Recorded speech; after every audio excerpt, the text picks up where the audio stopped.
The skeleton of that giant in Ecuador is actually in the Ecuador Museum. It's on display for everyone to see. We're dealing with real history of this planet that's been removed from us. What the hell is going on? Brace yourself. What you're about to dive into is not just a journey through myth and legend. It's a look into hard evidence, physical remains, and ancient texts that all point to one astonishing possibility. Giants once roamed the earth. I'm talking about beings so large and powerful that they've been immortalized in countless cultures, with some skeletons even on display in museums today. When the gods were on earth, there were giants. We've all seen this. Many of us would have seen this image on the internet of real, actual historic finds of giants, or pieces of giants, or fragments. So these are real. And yet this is nothing compared to what we're finding. In the Jewish encyclopedia, we get told about the rabbinical tradition, about the Anakim that are of the same titanic races as the Rephaim, the Nephilim, the Gibborim, the Zamzumim, and the Emim. They talk about them like they were the Russians, the Jews, the Russians, the Polish, the Portuguese, and the Italians, right? And like they knew who they were. Well, we have no idea who they were. The Zamzumim and the Emim, wow. In South Africa, we have the Boskop skull that's about 20% larger than the human skull. And then we have this bone fragment that's actually crystallized already at the Wits University in Johannesburg. And there's the size, it's at least twice the size of a human leg bone, a human joint there. Look at that. Compared to that, when you see it in real life, it's a lot more impressive. And then you start seeing footprints like this that has become far more interesting, but nothing like the giant footprint close to my house, about 2 hours drive from where I live, and this is probably about 7 times as large as a human. It's interesting that Klaus Donner actually found the nose bone, the heel bone, and a skull fragment in Ecuador of a giant that was about 10 meters tall, or between 7 and 10 meters tall. And what is even more interesting, that the skeleton of that giant in Ecuador is actually in the Ecuador Museum. It's on display for everyone to see. And then there's still people that talk about, oh, giants are just a myth, they don't really exist. And there are these giant skeletons for us to see all over the world. But these are the small guys. Once we start looking at the books of Leviticus and the book of Enoch, everything changes.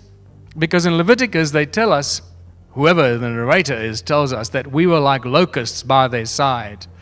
That's how small we were compared to the giants that lived in that part of the world. And the book of Enoch, I've heard about the book of Enoch so much and about the giants, so I looked it up just before I left. And I found it, I think it was on page 69 or 89, I can't remember now, where it clearly talks about the giants that were 3,000 ells tall. So I looked up what an ell is, and an ell is just short of half a meter. So 3,000 ells would make these giants 1.5 kilometers tall, or just short of a mile. Now this is a whole nother scale. And we have to start cognitively and consciously thinking about the possibility and probability and reality of these beings that existed on our planet at some time in the past. Stop shoving it aside and ignoring it, because history and oral tradition keeps talking about it. And even now in the stone circles, you can't get away from it. Suddenly it's all about the bloody giants. You know, I didn't want to talk about the giants, but I'm forced to talk about the giants. You know, I want to talk about stone circles. And we're picking up pieces of bloody giants everywhere. These are not stones. These are fossils, people. Stones don't make these weird shapes. Body parts, anatomy makes these weird shapes, and not just of humans, of weird creatures that we have no idea what they look like. We don't know how many hearts they had. We don't know if they had blood. We don't know if they were cold-blooded or hot-blooded, if they had exoskeletons or inner skeletons. We're just speculating. We're just finding these parts, trying to figure out what the hell is going on. Just to remind you again of that knuckle, which is quite large, but nothing compared to this one. Look at this. I mean, this is the size of a Volkswagen Beetle. That's where the shaft came out and was cut off. Would have gone out to the right here. And in fact, from this angle, I've just noticed, I think yesterday when I was editing this, when you look at this angle, it looks like it's got that reptilian skin there on top as well.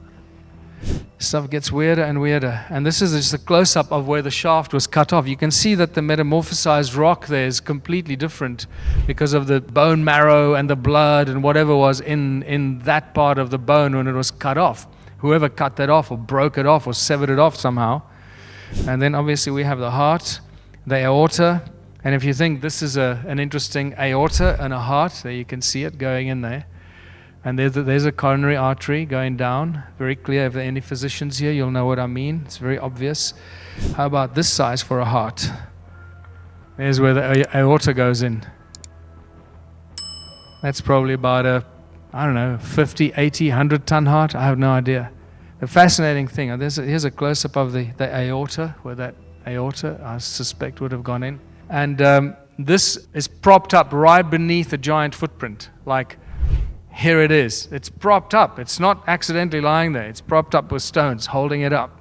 So somebody put it there to draw our attention to the giant footprint. And through some shamanic downloads and shamanic channeling, we've been told that the Anunnaki put this heart there to point to the giant footprint. And they also tell us that they were mining the remains of the giants for the gold in the remains of the bones of the giants. That has now got to do with monoatomic gold in our blood, monoatomic gold in our bodies, and when we die, that monoatomic gold becomes diatomic gold and it sinks to the bottom. So when these giants, and so even when we die, there's gold in our bodies, in our remains, but not much. But in these giants, there would have been quite a lot of gold, and it's all in a concentrated place, so it seems like they went and got the gold from these giants. It gets weirder and weirder. Now think about this. Giant skeletons have been found all over the world, from Ecuador to Ohio, from South Africa to Sardinia. These finds, often dismissed or suppressed, give life to myths that refuse to die. In North America, in the hills of Ohio, giant bones have been discovered near the enigmatic Serpent Mound. And these aren't just big-boned humans. We're talking double rows of teeth, skulls twice as thick as ours, and features that have yet to be fully explained by science. So why aren't these discoveries in every history book? Why don't we learn about them in school? This story, my friend, runs deep, and it's filled with cover-ups, lost relics, and strange beings from distant worlds. Let's start with a bit of ancient lore. Giants aren't exclusive to any one culture or region. They are, in fact, a global phenomenon. Native American legends, for example, speak of colossal beings who roamed the lands long before European settlers arrived. The Choctaw people tell of the Nahulo, a race of giants that ate human flesh and terrorized the tribes until they were driven out. Meanwhile, in Nevada, the Paiute tell tales of the Sitka, a red-haired tribe of giants who waged bloody wars against the native tribes. According to legend, the Paiute ultimately trapped these giants in Lovelock Cave, setting it ablaze to wipe out their ferocious adversaries once and for all. When mining engineer John T. Reed heard this story in 1886, he couldn't shake the feeling that there was something more to it. Years later, official excavations at Lovelock Cave unearthed thousands of artifacts, including enormous skeletons, some reaching 10 feet in height. But here's the kicker. Even though these findings were well documented, most of these skeletons are nowhere to be found today. Across the Atlantic, legends from ancient Greece tell of the Titans, gigantic beings who once fought against the gods. In the Bible, the Nephilim are described as the offspring of divine beings and human women. Even Hindu texts describe a golden age when humanity was much larger and stronger, with some estimates suggesting humans could reach up to 32 feet tall. And let's not forget the Epic of Gilgamesh from ancient Sumer, which mentions a giant companion, Enkidu, a hairy wild man with extraordinary strength. If you think this is just old mythology, let's talk about America. Throughout the 1800s, giant skeletons were discovered in numerous states, especially in burial mounds associated with Native American tribes. These mounds, found in places like Ohio, Iowa, and West Virginia, weren't just piles of earth. They held secrets, skulls, bones, and artifacts that hinted at an advanced, possibly giant civilization. Newspapers regularly reported on these findings, describing skeletons with unusual features, like double rows of teeth and elongated skulls. In Peebles, Ohio, near the Great Serpent Mound, a prehistoric effigy stretching over 1,300 feet long, excavators found giant skeletons measuring upwards of 8 feet. The Great Serpent Mound, shrouded in mystery, sits near a meteor impact site and is linked to magnetic anomalies. Some researchers speculate that it served as a ceremonial site or even a landing pad for extraterrestrial visitors. Just nearby, giant remains were uncovered. In 1894, a local farmer stumbled upon ancient graves, where he found a skeleton of a man well over 6 feet tall. This was covered by none other than the New York Times. Was this a mere coincidence? Or could it be that these giants had some connection to the mysteries of the mound? Jump over to the Midwest and we see the same phenomenon. In Steelville, Missouri, an 8-foot skeleton was unearthed in 1933. In Miamisburg, Ohio, archaeologists found the body of a man estimated to be over 8 feet tall. Over in California's Catalina Island, amateur archaeologist Ralph Glidden claimed to have uncovered 3,781 skeletons from the Channel Islands, with many remains measuring between 7 and 9 feet. However, his findings were dismissed and labeled a hoax, casting a shadow of doubt over similar discoveries. Let's jump to South America, where things get even weirder.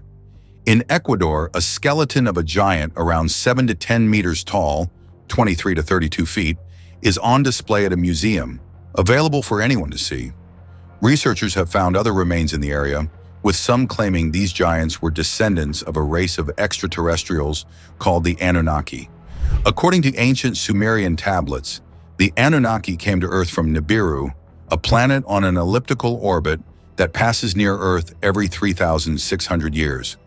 The Anunnaki supposedly created humans by combining their DNA with that of primitive hominids to produce a labor force. These early humans, known as the Adamu, were created to mine precious resources, especially gold. Some ancient astronaut theorists suggest that giants like those found in Ecuador were actually a failed prototype, too large, too powerful, or just not fitting the Anunnaki's purposes. In 2015, Caltech researchers found indirect evidence for a potential Planet 9, or Planet X, far out in the solar system, with an orbit that would place it in the same position as Nibiru in Sumerian texts. Could the tales of Anunnaki and giants be rooted in real history, with evidence spanning continents and cultures? Let's switch gears to South Africa, where massive stone circles and unusual fossils have captured the attention of researchers worldwide. In South Africa, we have the Boskop skull, a fossil found over a century ago and estimated to be 20% larger than a human skull. Nearby, researchers have found massive fossilized body parts, including a knuckle that's literally the size of a Volkswagen Beetle. Just imagine the size of a being with joints that large. South African stone circles add another layer of mystery. These formations, scattered across thousands of miles, resemble circular stone arrangements that some researchers believe could be remnants of a lost civilization of giants. Could they have served as ceremonial grounds, energy generators, or even gathering places for these massive beings? The Boskop skull isn't the only massive fossil that South Africa holds. This skull and other skeletal fragments challenge everything we know about anatomy and human history. Many of these bones have turned to stone through a process of mineralization, creating a fossil-like appearance.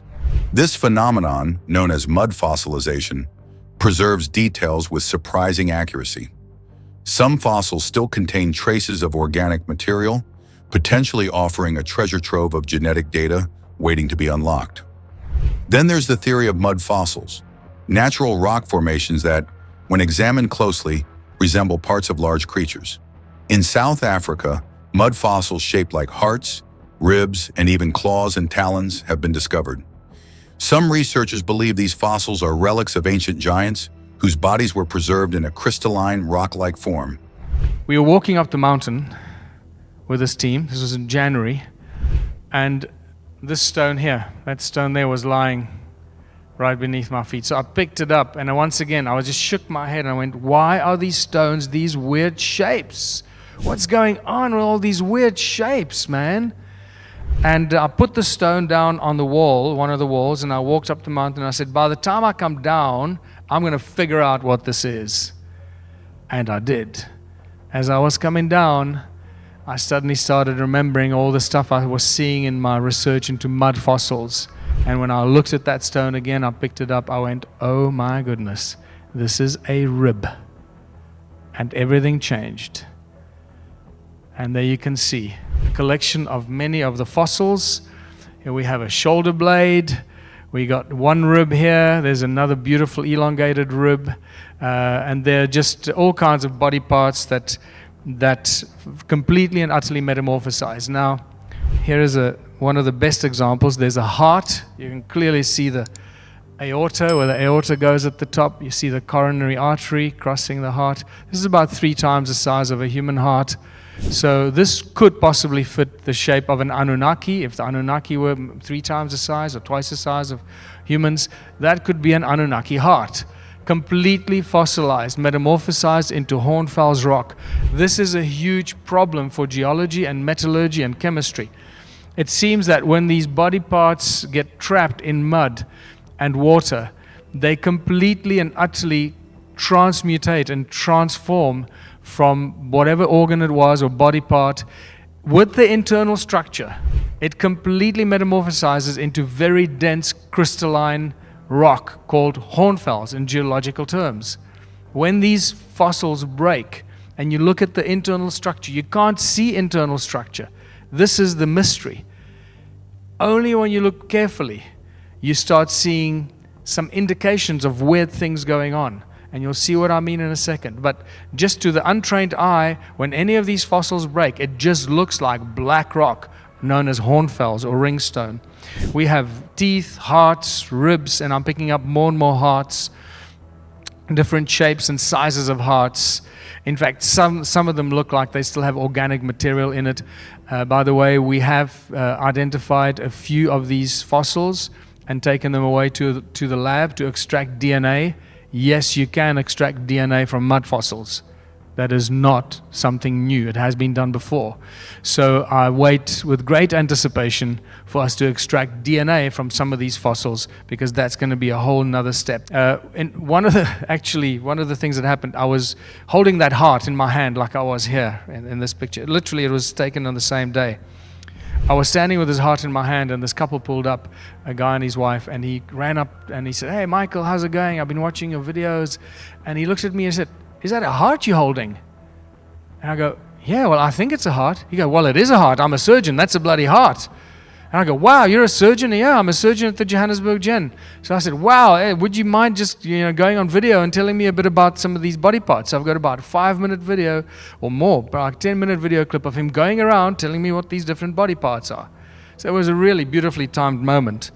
And since then, there have been many doctors and physicians and people that understand human anatomy, and their jaws literally fall to the ground when they see what fills the museum. That is where the shoulder blade was lying. I've been driving past this for 10 years. 10 years. Didn't see it. That's that expression. Once I was blind, but now I can see. Everything changes. I mean, and this is like a foot in a shoe or something. Like some sort of a foot in a leather shoe. Despite all this evidence, giants remain one of the most suppressed topics in archaeology. In the late 1800s, newspapers across the United States regularly reported on the discovery of enormous skeletons in Native American mounds. Yet today, these discoveries are largely absent from history books and museums. The Smithsonian Institution, which has been cited as the recipient of many of these giant remains, is frequently accused of concealing or even destroying these artifacts. One researcher reported receiving a letter from the Smithsonian claiming that a set of wooden coffins containing unusual skeletal remains had been misplaced. Later inquiries were met with vague responses, including claims that the remains were stored in a contaminated area inaccessible to researchers. Could there be a coordinated effort to keep giants out of public knowledge? So why does this matter? If giants did exist, if humanity truly is the product of hybrid experiments by ancient beings, then this could reshape our understanding of human origins, evolution, and history. Legends of floods, advanced civilizations, and cosmic visitors suddenly gain a new dimension. Perhaps the giants of myth were not just metaphors, but real beings who once shared this planet. As new evidence emerges, the pieces of this puzzle continue to come together. Whether through ancient texts, fossilized remains, or megalithic structures, we may one day uncover the full story of these giants. Until then, we're left to wonder how much of our history has been hidden away, waiting to be rediscovered. So keep your eyes open. This journey isn't over yet. We're just beginning to understand the giant's mystery and how it could change everything we thought we knew about our world.